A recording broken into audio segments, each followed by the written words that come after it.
and Jake Briningstool. Y'all please fire away with questions whenever you're ready.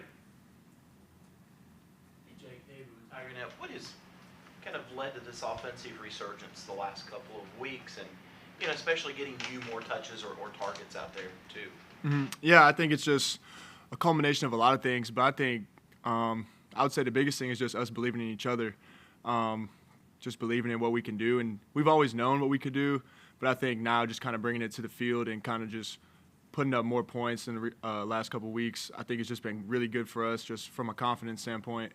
We got a lot of playmakers and a lot of different ways to use them, so I think just guys going out there and making plays is pretty much the biggest thing. Did it shock you to see the ball coming your way on that touchdown? Because there's a lot of, what you'd call trash in between you and Kay. Were you surprised that he stuck it in there like that? Yeah, no, he threw a dart right between their whole defense. I saw the ball out of his hand, but then I lost it, and then I picked it up right at the end, and it was in my hands. So it was it was a good throw from him, and I was just glad he ripped the ball then. So it was a good play and made it work.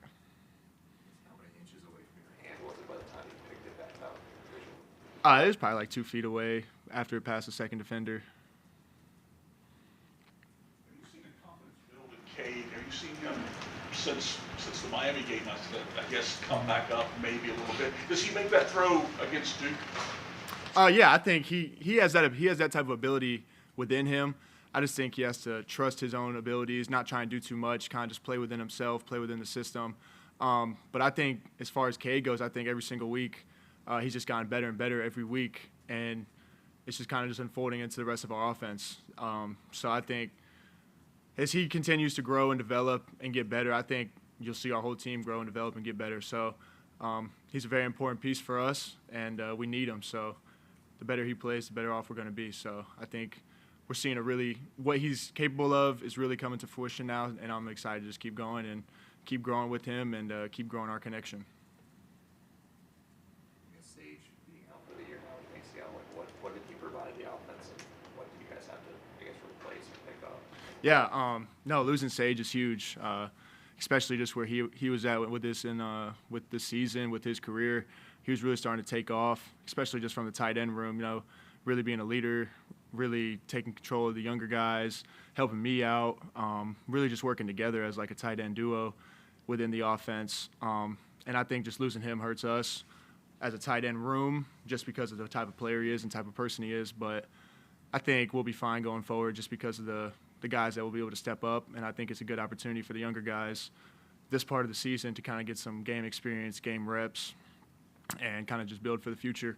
But as far as he goes, his role, he really dominated in his role, and he really made a name for himself with what he does really well. So it definitely hurts to see, and it hurts me to see him go down, just knowing that we played together all year. And he's been here really from the jump since I got here. So it's kind of just been me and him working through a bunch of different stuff, whether it was 2 years ago, last year, this year. So me and him have been really close, and just seeing him go down like that sucks to see.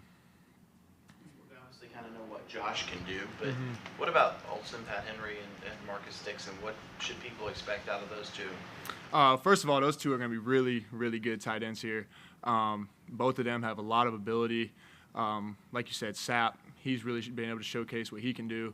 Me and him, we've talked a lot just over the course of the season, just being ready whenever the opportunity may come. An opportunity may come sooner than expected, or something crazy could happen like what happened this week. So I think just getting those guys ready mentally, and because they can do it physically, I think just getting on the mental side of them, really just helping them and kind of just preparing them for this role. But I have the utmost confidence in all three of those guys that they can go out there and get it done just because of the type of players they are and the type of work ethic they bring every day. So.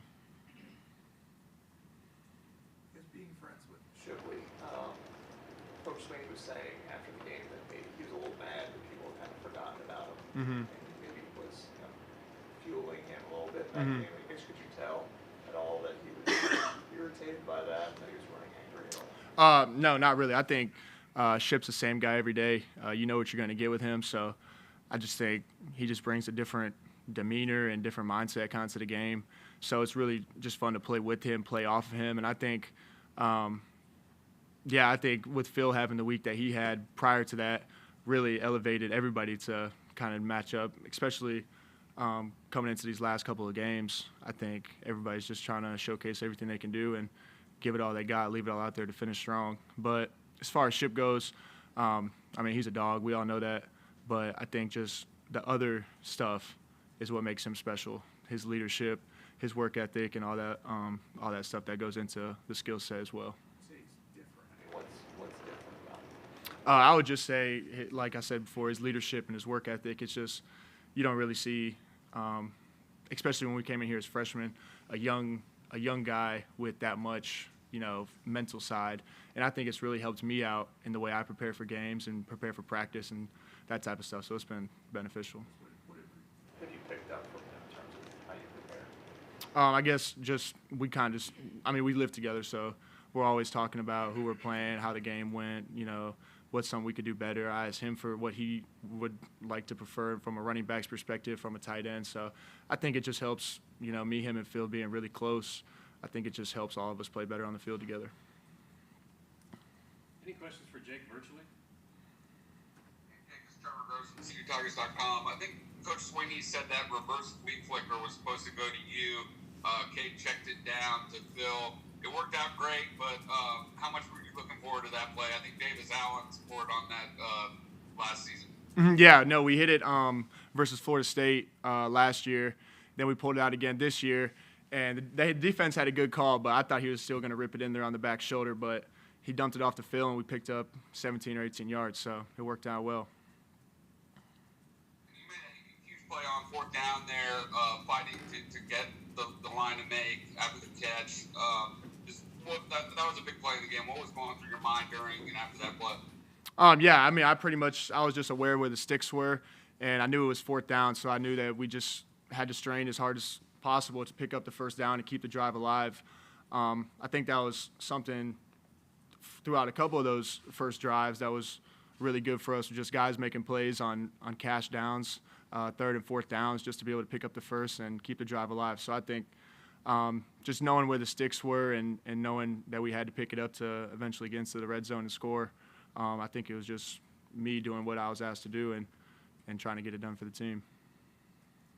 Thanks, Jake. Of course. Anybody else for Jake? Second year for you in your room with Kyle Richardson. Tell me how that's been. It's been great. Yeah, no, it's been great. Like you said, Coach Rich came in last year. That was his first year, kind of coaching the tight ends. And you can see his growth from a tight ends coach just from last year to this year.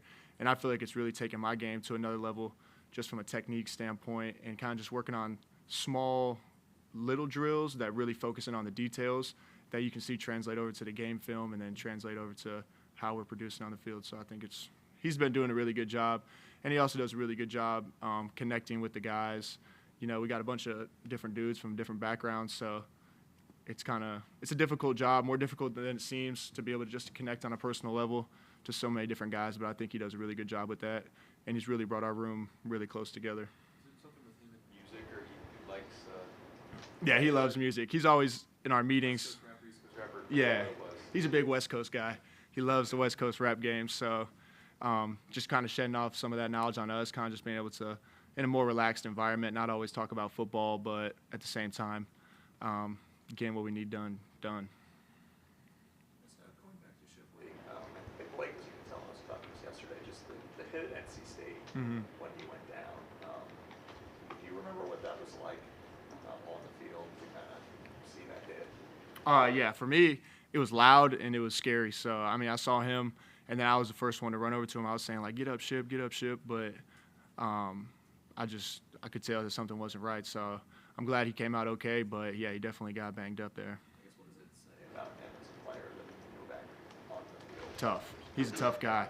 I think he carries himself in a way that I just feel like it's going to take something very detrimental to take him off the field. He loves his teammates. He loves what he does. So I think anything to be out there with us, grinding for the same goal, whatever it takes, I think he's willing to do, and then it shows in a situation like that.